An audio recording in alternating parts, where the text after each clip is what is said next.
personally love it when an actor that I love is having a bit of a resurgence. And right now, that actor is Nicolas Cage. I mean, back in the 90s, early 2000s, this guy was top level, top tier movie star for me. Of course, he then started doing all of the straight to DVD, schlocky stuff that, most actors end up kind of doing.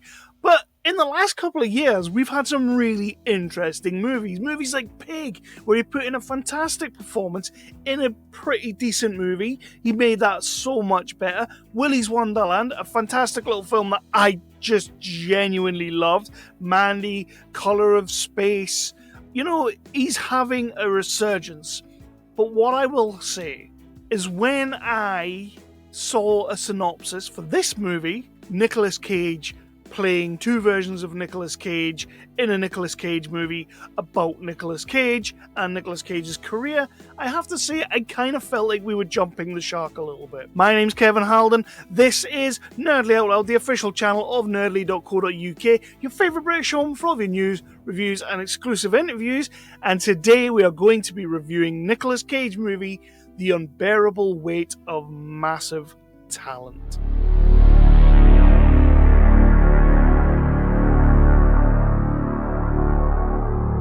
That's right, people. Please do all those wonderful, amazing things. Hit that like button, hit that subscribe, and ding that bell. It will let you know whenever I drop more episodes, whether it be a review, an interview, or anything else. We've got loads of stuff still coming. I'm back on the train. I've kind of slowed things down a little bit while I went down to Romford Film Festival. That was awesome. Thank you to those guys. Thank you to Spencer. We had an awesome time. I'm pretty sure I'll do something at some point where we talk a little bit more about Romford Film Festival. But if you look below in the videos, you will see plenty of interviews in there that I did while I was down there. So yeah, that's awesome. But that's not why we're here today. Today we're talking about The Unbearable Weight of Massive Talent, the new Nicolas Cage movie that I will be following my normal trajectory, which if you've been watching the channel, if you know what I do, you will know that I will be doing the plot of this movie. I will try and keep it as spoiler-free as possible, but I'll be honest with you, I'll probably break into some spoilers on this review.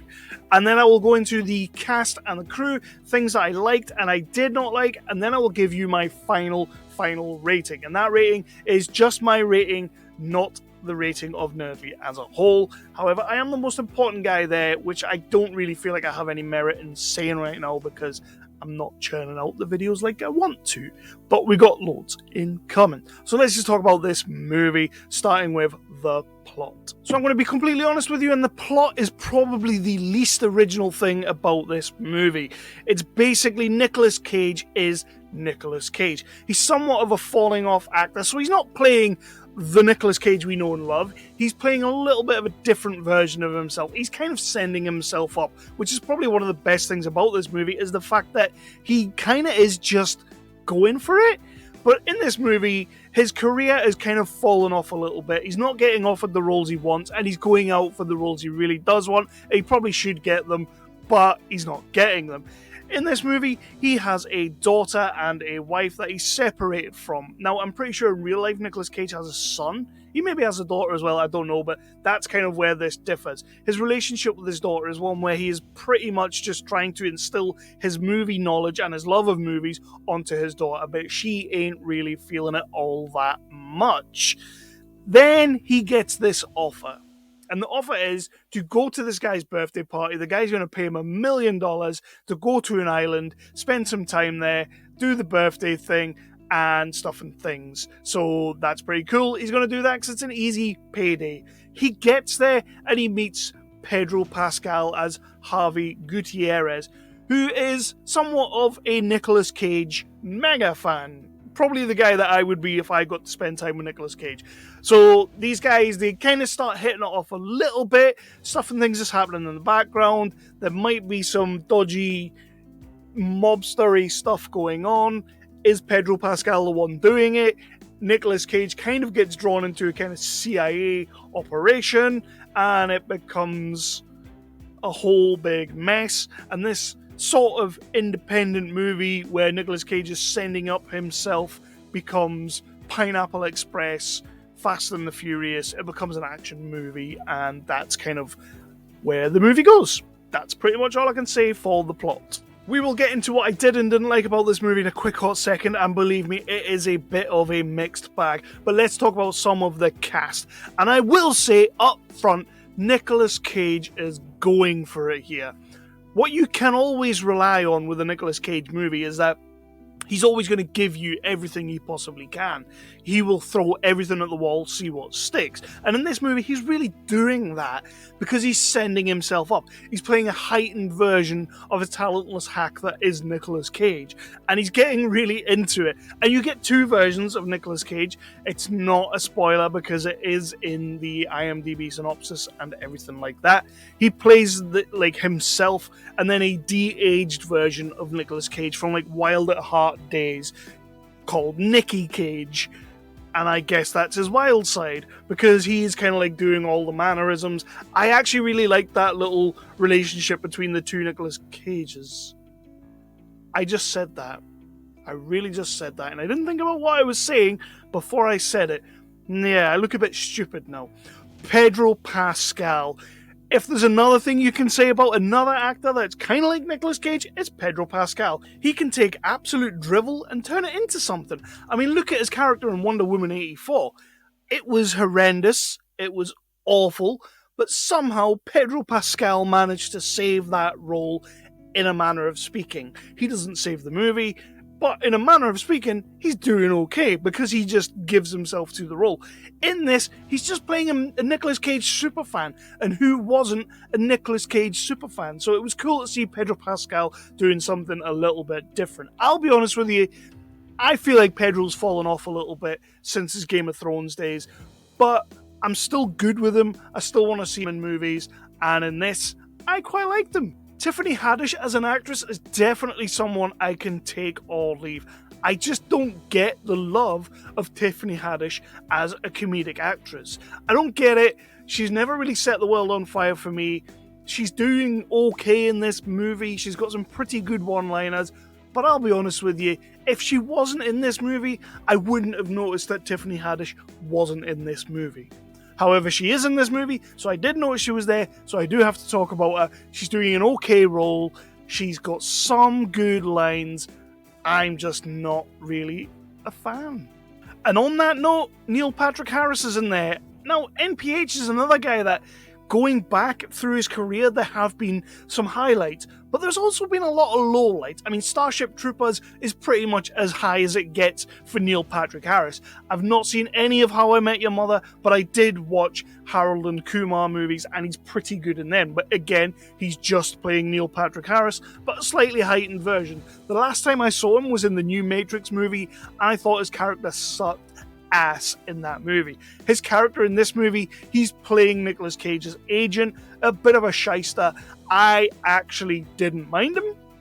He's definitely not the worst thing going on here, but it's Neil Patrick Harris and you get what you pay for. Where this movie lives for me is actually in the relationship between Nicolas Cage and his daughter and his separated wife. Sharon Horgan as Olivia and Lily Mosheen as his daughter Addie Cage, I think are both brilliant. I think they bring a whole level to this movie that it's a shame that they're only in it as much as they are, because their scenes kind of elevate Nicolas Cage's scenes. And I like that. There was a good relationship, good actresses, both of them. So yeah, I want to see them do more. Now I've got to talk about Ike Barinholtz, because let's be honest, he's a good actor. He's a very good comedic actor. He's playing alongside Tiffany Haddish for most of the movie. Definitely the elevated comic relief of the duo. I think Ike Barinholtz gets criminally underused in a lot of things that he does, and he's criminally underused here. It was just good to see him, because you know you're going to get some chuckles out of it. But I guess the main crux of the movie is the relationship between Pedro Pascal and Nicolas Cage, and if that didn't work, the movie doesn't work. The movie does work because of them too, so that's all good. Let's talk about what I did and what I didn't like. What I did like up front, like I just said, the relationship between Nick Cage and Pedro Pascal. It does work. It does work because you've got two actors, one of them playing himself, sending himself up. exquisitely well. But then you've also got another actor who's willing to send himself up just as much and be as funny and as out there as he possibly can. Pedro Pascal nails the little scenes where you have like the references to Con Air or to Face Off or to The Rock.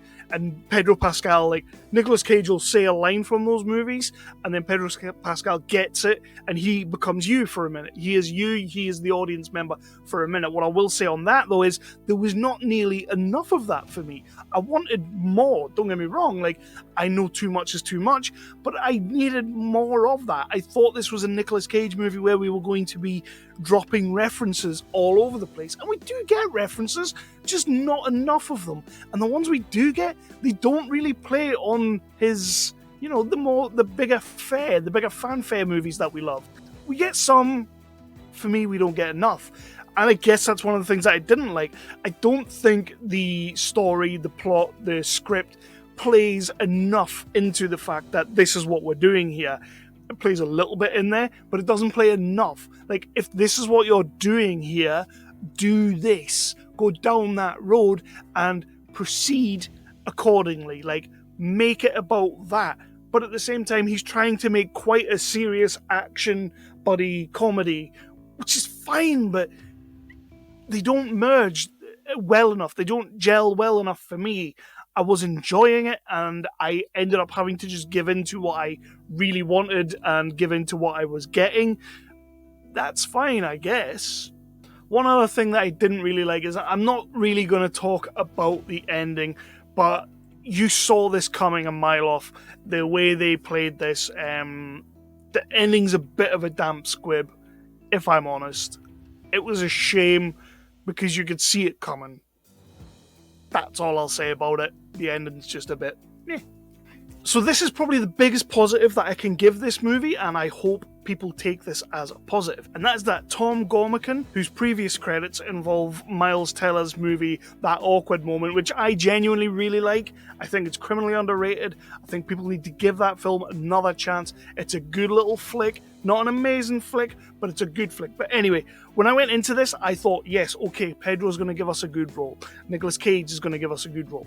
It's going to be filled with loads of little cameos, loads of little fun, and it's going to be okay. It'll be fine. We'll watch it. It's going to be a new Nicolas Cage movie, and we need another one of them in our lives. So that's all good. However, and this is a huge positive, by the way, this is a big positive, I wasn't really enthralled going in. I kind of thought, okay, I'm probably going to shut my brain off for an hour and a half, and it'll be fine, it'll wash over me, and then I'll watch something else straight afterwards, and it'll all be good. But Tom Gormican, the writer and director of this movie, somehow managed to create a story that actually kept me involved. At no point did I turn around and start doing something else. At no point did I pull out the laptop and start writing reviews. At no point did I do any of that. I was watching this movie. I did feel quite fully invested. I just didn't love it, is what I'm trying to say. But Tom Gormican made me watch a movie and stay with it and stay invested for the entirety of it when I really didn't think it was going to hold me. I think that's a positive. It's a backhanded compliment, maybe. But let's be honest, what else were you expecting? So now it's time for my final rating of Unbearable Weight of Massive Talent, the new Nicolas Cage movie. And yes, it's a fun time. It's there to be watched. You will enjoy it. There's action, there's comedy, there's good moments where they sort of like give you that Nicolas Cage goodness that you've always wanted. They give you some of that. They reference some of the movies from back in the day. Again, not enough for my tastes, but they do reference some of it. I love the fact that the second character, Nicky Cage, is credited in the end credits as Nicholas Coppola. I love that because it's so good to have him playing a de-aged version of himself from way back in the day, and he's got the Nicholas Coppola name because obviously everybody knows that is his name. He is Francis Ford Coppola's nephew, which is awesome. So it was good for that, though. But you will enjoy this movie. You will get a kick out of it. Don't expect Citizen Kane or anything like that. You're not getting like just this top tier movie that you might hope for, but it's cockamamie shenanigan fun. So that's pretty much all I can say. I think you'll really enjoy it if you give it a chance. I'm going to land on a 3.5 out of 5 for this. It just fell short for me in quite a few places, quite a few important places, but I can see why people would love this. I could see why people would get into this. Yeah, so 3.5 out of 5 is probably as good as I'll go, and I will round it out there. I have been Kevin from Nerdly Out Loud, the official channel of nerdly.co.uk. Please do all those amazing things to like and subscribe and ding that bell. Come back to the channel, we've got loads more reviews, and I will be back very soon with another.